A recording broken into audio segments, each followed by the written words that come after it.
The first thing I noticed about Ethan Cole was how quiet the room became when he entered it. It was my first day at Cole & Marks, a sleek glass and chrome marketing firm that sat high above the downtown noise.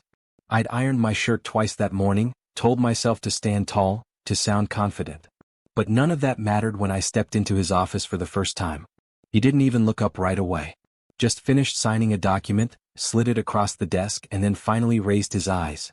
Steel gray. Steady. Assessing. "Liam Parker?" he said. "Yes, sir." He gestured to the chair across from him. "Relax. This isn't an interrogation." Except it felt like one. His presence was sharp but controlled, like he'd trained every expression to stay within invisible boundaries. The dark suit, the precise movements, the faint lines around his eyes that said he'd spent too many nights awake with deadlines. He read my resume again. "You came from Mason & Heller. Copywriter?" "Yes." He nodded. "Good firm. Why leave?" "I wanted to learn. Be part of something bigger." That earned the faintest smile. "We'll see if you still feel that way after your first all-nighter." He leaned back, folding his arms. "One thing before you start, Liam." I straightened. "No office gossip. No distractions. And definitely no office romance. Clear?" It was meant as a company policy, professional, impersonal, but there was something in the way he said it that made me swallow hard. "Crystal clear," I said. He nodded once. "Welcome to Cole & Marks." That should have been it. Just a meeting between a boss and a new hire. But as I turned to leave, I felt his gaze linger, not the kind that undressed you but the kind that saw you. Like he'd already figured out how you worked, how you'd react before you even knew it yourself. The first week passed in a blur of emails, meetings, and caffeine. Ethan was everywhere, at the head of the conference table, by the glass wall of his office, or walking between departments with that quiet confidence that made everyone instinctively step aside. He wasn't cruel. Just distant. Controlled. A man who had drawn his boundaries with surgical precision. But every now and then his mask slipped. Like the second evening when most of the team had already gone home. I was still at my desk fixing a client pitch. The office lights had dimmed to a soft amber glow, the city stretching out beneath us. I heard his footsteps before I saw him. "Still here?" he asked. I turned. "Just tightening up the copy for the Durant campaign." He stepped closer, reading over my shoulder. His cologne was subtle, clean, like rain on glass. "Good," he murmured. "Your work has texture. That's rare." The compliment hit harder than I expected. "Thank you." He smiled faintly. "Don't let it go to your head." He stayed there a moment too long. I could feel the warmth of him at my back, the hum of the city outside, the pulse in my throat that suddenly felt too loud. When he finally moved away, the air felt colder. By Friday, I'd learned to read his silences. He had a habit of watching without speaking.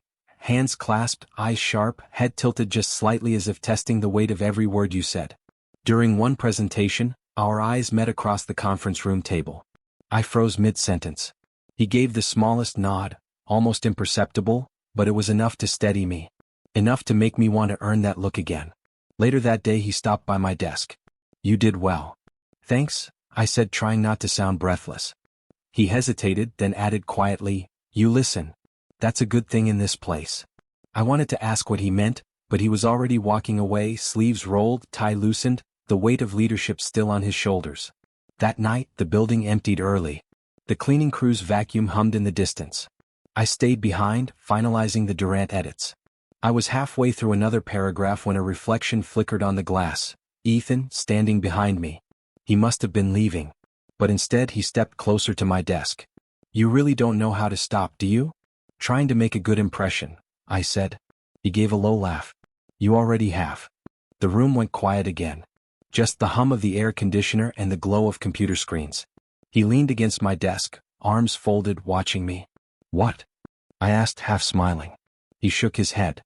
"Nothing." Then, after a pause, "You remind me of myself when I started. Hungry. Restless. Did it work out for you?"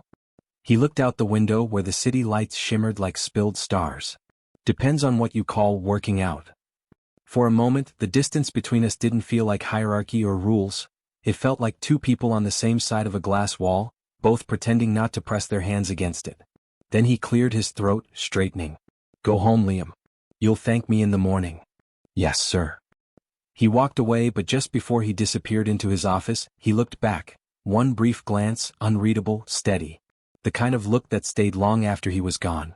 That night, riding the elevator down, I caught myself smiling at nothing. My reflection in the chrome doors looked different, less tired, more alive. I tried to convince myself it was just admiration, just the thrill of proving myself.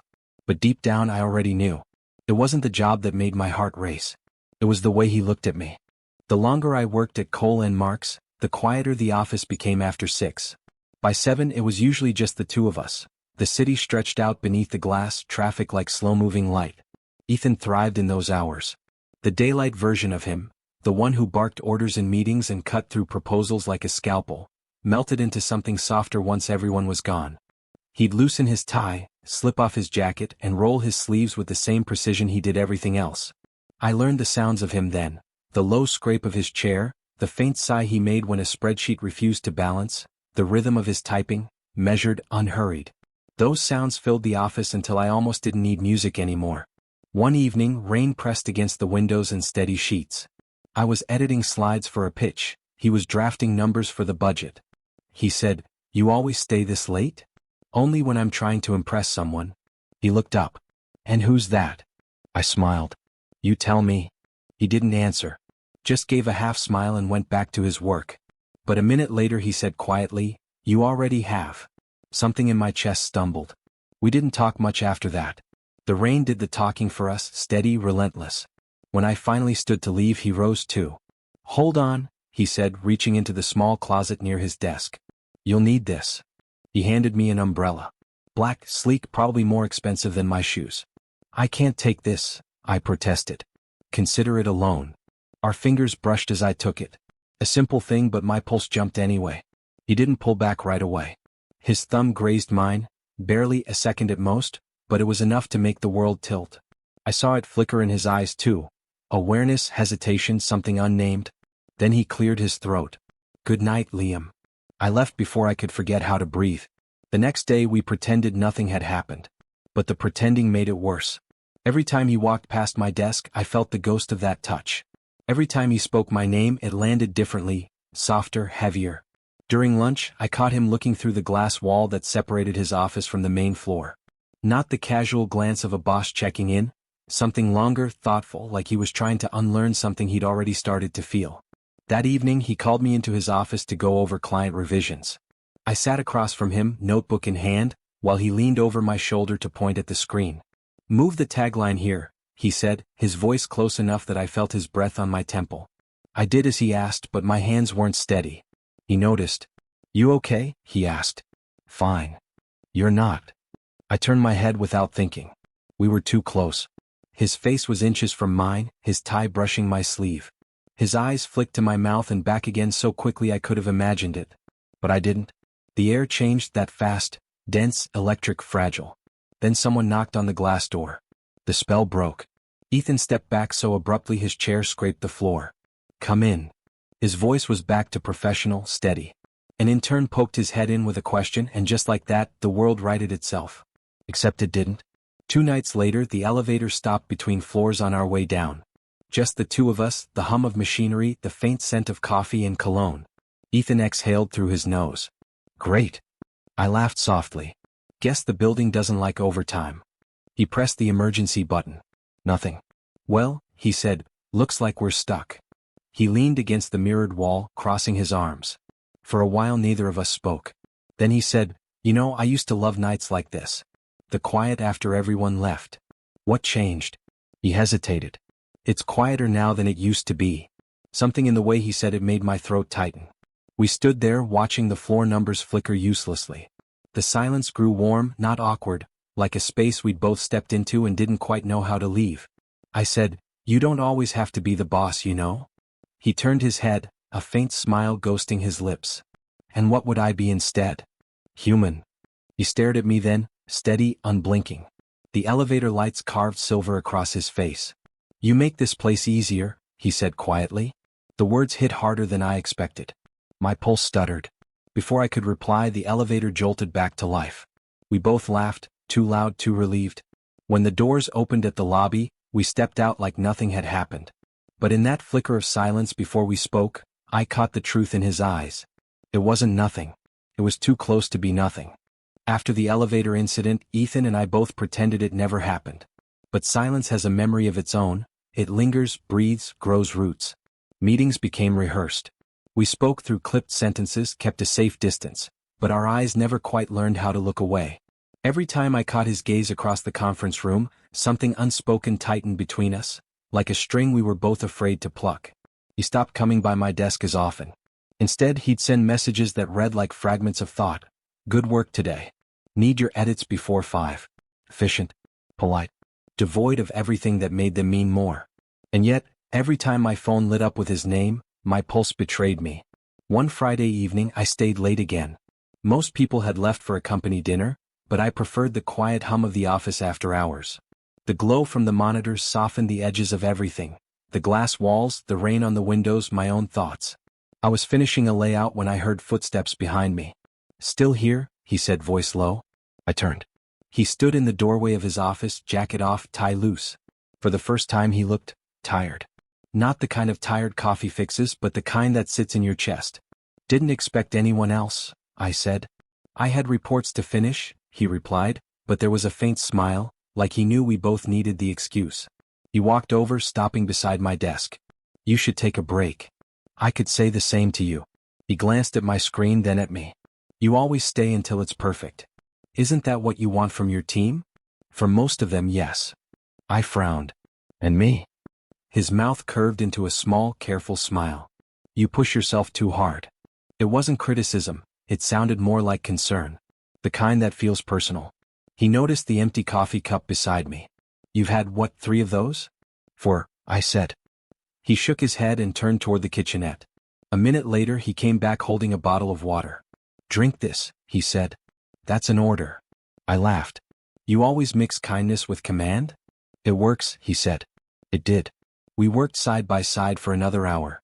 The rain kept falling, steady and rhythmic, like the city itself was breathing slower for us. At some point, exhaustion caught up to me. I leaned back, staring at the ceiling. You ever think about quitting? He looked up from his laptop. Every Monday. I laughed softly.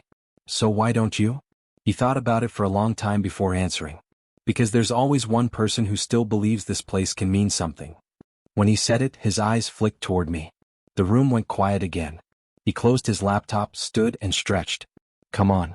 I'll drive you home. I can take the train, I said automatically. It's raining. His tone left no room for argument. The drive was quiet, soft jazz on the radio, city lights smearing through the windshield. He drove like he did everything else. Controlled, deliberate. But his hand kept tightening on the steering wheel whenever I shifted in my seat, like he was holding something back that had nothing to do with traffic. When we pulled up outside my building, I hesitated before unbuckling my seatbelt. Thank you, I said. He nodded once, eyes on the road ahead. You don't have to thank me for that. I mean, for noticing, I said quietly. That made him turn. His eyes softened. How could I not?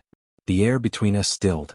I could hear the rain tapping against the roof, the faint sound of my heartbeat somewhere in my ears. I didn't move. Neither did he. But for a moment I swear the whole world leaned closer. Then he exhaled, looked away and said, Good night, Liam. It came out softer than a goodbye, heavier than a dismissal. I stepped out into the rain. He waited until I reached the door before driving away. Upstairs, I stood by my window and watched the taillights disappear down the street. I didn't know what we were doing, or if it even had a name, but I knew this. Something had shifted. And whatever it was, it lived in the silence between us. The week after that car ride, something invisible followed us into the office. Not distance, something gentler, heavier. Like air before a storm. He stopped calling me into meetings unless it was absolutely necessary. But when he did, his voice always softened halfway through a sentence, as if he'd forgotten where formality ended. I told myself I was imagining it. That I was reading meaning into the way his sleeve brushed mine at the printer, the way he'd linger by my desk even after the question was answered. But then came the night the city went dark. We'd stayed late again, an upcoming pitch, too many revisions, not enough caffeine. It was close to midnight when the lights flickered once, twice, then everything cut out. The office fell into velvet blackness. Only the city outside glowed faintly through the windows, rain streaking down the glass. I laughed quietly. Perfect timing. Somewhere in the dark, I heard his chair move. Don't panic, Ethan said. His voice was closer than I expected. There's a flashlight in my desk. Drawers slid, papers rustled. Then a narrow beam of gold light flicked on, catching his face half in shadow. It made him look different, softer, human, tired. He angled the light toward me. "You okay?" "I think so," I said, standing. "Just lost in the dark with my boss. No big deal." That earned a small laugh from him, low and warm. "Come on. Let's check the breaker." He started toward the door, and in the next flash of lightning, I saw how close he was. Close enough that when thunder cracked a heartbeat later, I jumped, and my hand went instinctively to his arm. He stopped. The flashlight tilted, catching the fine rain on the window, the faint tremor in my hand. I started to pull away, but he didn't let me. His eyes found mine in the half-light, and for a second, the storm outside might as well have been silence. "Sorry," I whispered. He shook his head once. "Don't be." His voice had dropped lower, steadier. He looked down at where my hand still rested against his sleeve. Slowly, deliberately, he turned his wrist and placed his palm over mine. Warmth met warmth. It was nothing more than a touch. No pull, no pressure, but it felt like the world leaned around it. We stayed like that, motionless. The rain hit harder against the glass. The office smelled faintly of ozone and printer ink and something I couldn't name. He opened his mouth, closed it again as if the right words refused to come. When he finally spoke, it was barely a whisper. "Liam?" Just my name, but it sounded like a question he was afraid to ask. The flashlight beam trembled slightly between us, throwing gold against the wall. I could see the pulse in his throat, the breath he was holding. Then, as suddenly as it had gone out, the power came back. Fluorescent light flooded the office, too bright, too real. He blinked, stepped back, let his hand fall. The moment vanished in the glare. I didn't move. I didn't know how. He turned away first, running a hand through his hair. "We should check the systems. Make sure the servers didn't reset." "Right?" I said, though my voice didn't sound like mine. We went back to our desks. The quiet was deafening. After a few minutes he spoke again, too casually. "Forget that happened." The words were firm, but his voice cracked on the word forget. I looked up. "Is that an order too?" He hesitated. Then, "Yes." I nodded, but neither of us believed it. The next morning we didn't mention it. We didn't have to. The space between us had changed shape.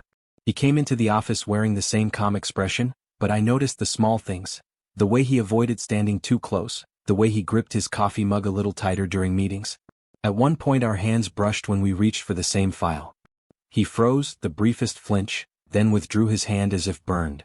I spent the rest of the day replaying that moment in the dark. The warmth, the quiet, the unspoken everything. That night I stayed after everyone left again. I told myself I was catching up on work, but really I was waiting to see if he'd stay too. He didn't. The office was still, the rain gone, the city humming far below. I sat by the window where we'd stood the night before and touched the cool glass. There was nothing to see there, just reflections and distant light, but somehow, it felt like standing beside him again.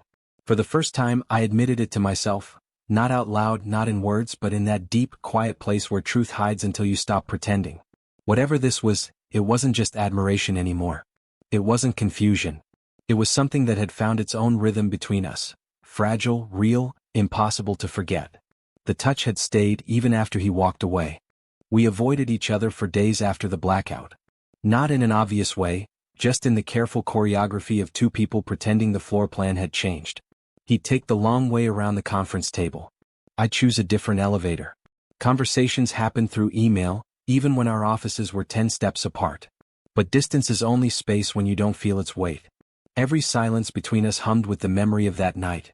The heat of his hand, the pulse under my palm, the look that said too much. By Thursday the pretending cracked. It was late again. I'd stayed behind to finish a campaign report. When I heard his office door open, I froze. Footsteps crossed the carpet, steady, unhurried. "Liam," he said quietly. I turned. He was standing by the glass wall, hands in his pockets, expression unreadable. "You don't have to keep working like this," he said. "I like staying busy." "That's not what I meant." His voice softened, but the strain in it gave him away. I swallowed. "Then what did you mean?" He took a breath. "I meant you don't have to avoid me." The words hung there, too honest for the hour. I stared down at the paper in my hands. "I thought that's what you wanted." "I thought it was too." He stepped closer, slow, careful, as if approaching a ledge. "But I can't keep pretending that night didn't happen." When I looked up, his face was bare of every defense I'd learned to expect. Just exhaustion. Regret. Oh. I said, you told me to forget. I know. Did you? He closed his eyes briefly. No. Something in my chest loosened almost painfully. He leaned against the edge of my desk, the city lights painting gold across his shirt. You've been in my head all week. I'll be in a meeting and suddenly I remember how it felt when you... He stopped himself, shaking his head. It's not fair to either of us. I set the papers down. Then tell me to stop. He looked at me startled. Tell me to stop feeling like this, I said. Tell me this is just a job. That I'm imagining everything. Tell me and I'll walk out that door right now. The room went still. Only the hum of the air vents, the faint rush of traffic below. He didn't speak. He just stared at me with that same impossible look, the one that said I'm trying not to want this. Finally he whispered, I can't. That single word broke something open between us. I stood, moving until the desk edge no longer divided us. Then what are we doing, Ethan? He exhaled a shaky sound. Crossing lines. Maybe, I said, or maybe we're just being honest. We were close now, close enough to see the reflection of city lights in his eyes. He reached out, then stopped halfway, fingers curling as if he'd thought better of it. I don't want to ruin what you've built here, he said. You're good at what you do. People notice. I don't care what they notice. You should. I only care about what you notice. His expression faltered. He looked away for the briefest moment, then back at me. You don't make this easy. I smiled, small, helpless. Neither do you. We stood like that, two people who had already fallen and were pretending the ground was still beneath them. Finally he reached out. Not for my hand, not for a kiss, just a touch, simple and deliberate. He placed his palm against my cheek, his thumb brushing once under my eye. The world went quiet. I leaned into it before I could stop myself. He didn't pull away. Ethan, I whispered. Don't, he said softly. If you say my name like that, I'll forget every rule I made. Maybe that's not such a bad thing. His breath hitched. He didn't move closer, but he didn't have to. The air between us carried everything we weren't brave enough to say. For a long moment it was just that. His hand on my face, my heart trying to find a rhythm that wouldn't give me away. Then he lowered his forehead until it rested against mine. The gesture was small, trembling, unbearably gentle. I don't know how to do this, he said. Me neither. We stayed like that, breathing the same air, eyes closed, afraid to move. It wasn't a kiss. It wasn't a promise. It was a surrender that didn't need either. When he finally stepped back, his hand lingered a second longer, then fell. He looked at me with something raw in his eyes. Go home, Liam. I nodded, though I didn't want to. Will you be here tomorrow? Yes. Then so will I. He almost smiled. Of course you will. As I left, I realized my legs were shaking. Not from fear, but from the way hope feels when it finally takes shape. Whatever this was, it wasn't confusion anymore. It wasn't a mistake. It was the beginning of something that felt real. The next morning, everything looked the same, but nothing felt it. The office still buzzed with keyboards and coffee cups, but my world had narrowed to one gravitational pull, the space between his desk and mine. He greeted me like always. Just a nod. Morning.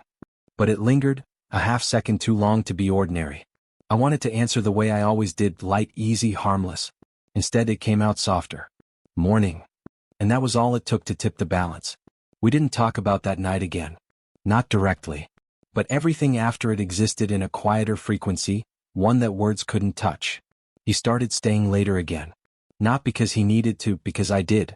Sometimes he'd work across from me, sleeves rolled, eyes scanning his screen with that focus I could never look away from. Sometimes we didn't speak for hours, just shared the quiet. And then there were the small things, the things that only meant something because they came from him. The way he'd pour an extra cup of coffee without asking if I wanted one.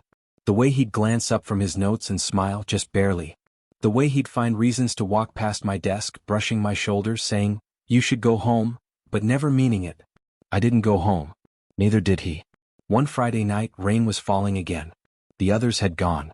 The city was a smear of light against the windows. Ethan leaned back in his chair, eyes on the storm. Do you ever get tired of pretending you have a life outside this place? I smiled faintly. Maybe that's why I stay. So I don't have to pretend. He looked at me and there it was again, that unguarded flicker of recognition. You ever think we're both just hiding here? He asked. I said slowly, sometimes we end up exactly where we're meant to be, even if it looks like hiding. He studied me for a long time, something soft passing through his eyes. Then he stood and crossed the room, stopping just in front of my desk. "Do you regret any of this?" he asked quietly. "No. Not even what it's doing to us? I don't think it's doing anything bad." He gave a small, disbelieving laugh. "You make it sound simple." "It feels simple," I said. "When we're like this." For a moment, neither of us moved. The only sound was the rain. Then he reached out, fingers grazing the edge of my sleeve. "Liam." It was the way he said it, low, careful, as if he'd never spoken my name before. I looked up, and whatever had been left unspoken between us found its shape in the air. He didn't kiss me. He didn't have to. He just stepped closer, until the warmth of his body replaced the chill of the air conditioning. Until my chest brushed his with every breath. He lifted a hand, brushed a raindrop from my hair that wasn't even there. His thumb stayed near my temple, tracing something invisible. I leaned into it without thinking. The world tilted. "You don't have to be afraid of this," I said, my voice barely more than breath. "I'm not afraid of this," he whispered. "I'm afraid of what happens when I can't stop." I almost laughed, not because it was funny but because I finally understood.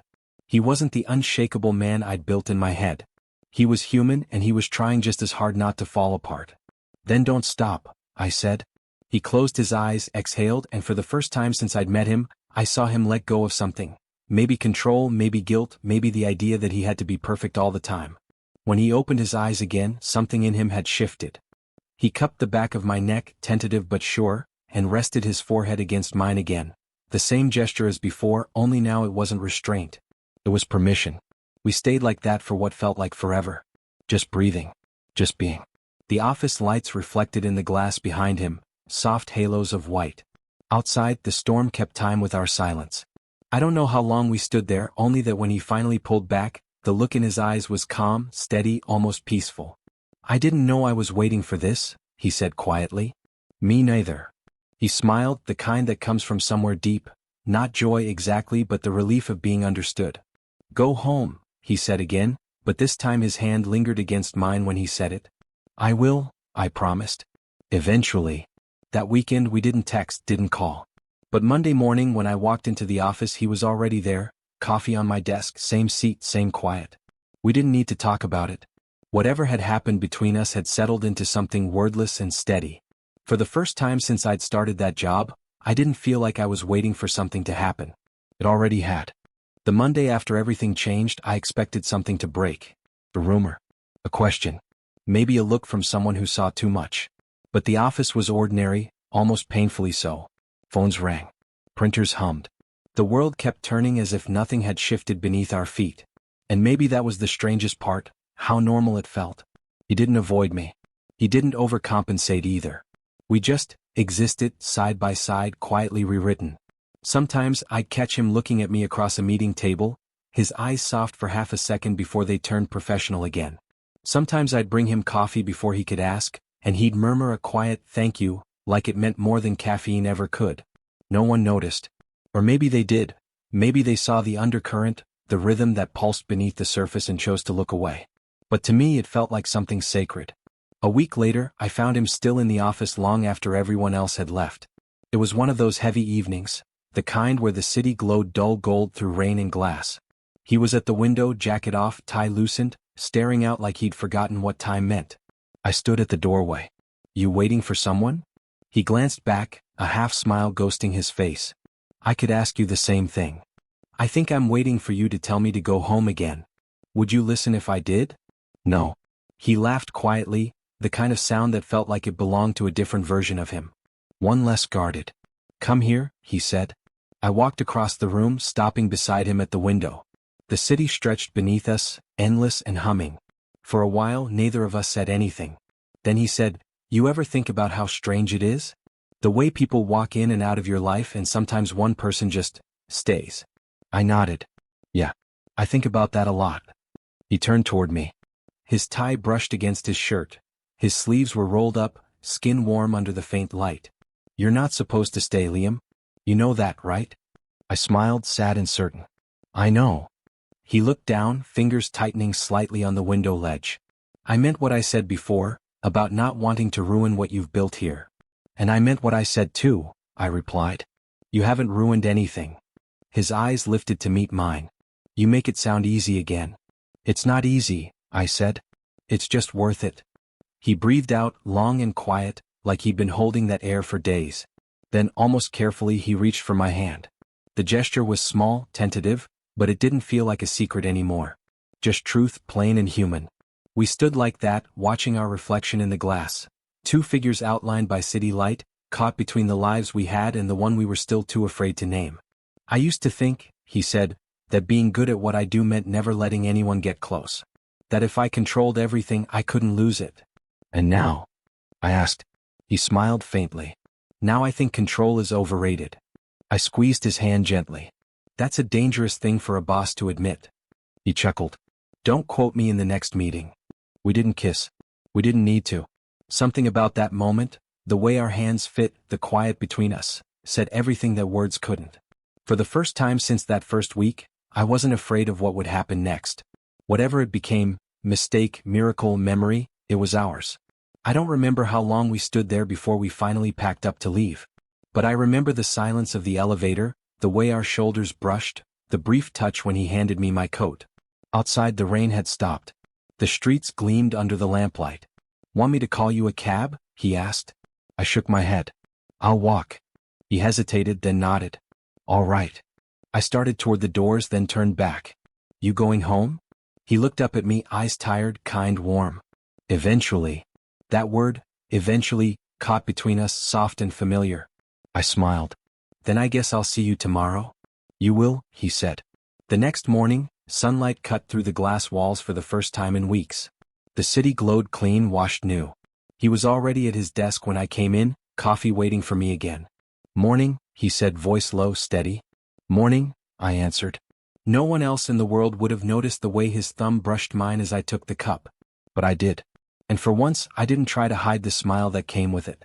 In the weeks that followed, life found its rhythm again.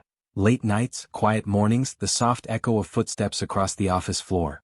But sometimes I'd catch him looking at me the way he did that first day, curious, cautious, like he still couldn't quite believe I was real. And every time I'd think the same thing. I didn't expect this. I didn't ask for it. But I wouldn't undo it for anything.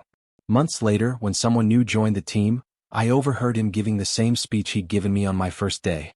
No office romance, he said, his tone firm but lighter than before. I smiled to myself, typing quietly at my desk. Because the truth was, the rule had already been broken. Not by defiance, but by something much quieter. Not lust. Not rebellion. Just two people who stopped pretending they weren't meant to find each other. And as his gaze met mine across the room, a silent warmth passed between us. Not a secret anymore, not something forbidden, just something real. Whatever this became, it was enough.